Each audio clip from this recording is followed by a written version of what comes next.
প্রজ্ঞা snack আছে তাতে না তো দেখে ও বাবা স্ন্যাক আছে এখানে বুঝানো স্ন্যাক আছে বহুত ডাঙৰ স্ন্যাক আছে বহুত ডাঙৰ স্ন্যাক আছে বস্তু আমি খাই নহয় স্ন্যাক আছে প্ৰজ্ঞা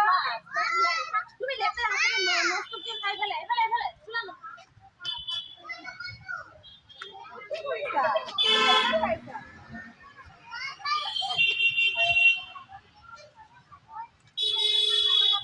সদা ভাত বনাই আছে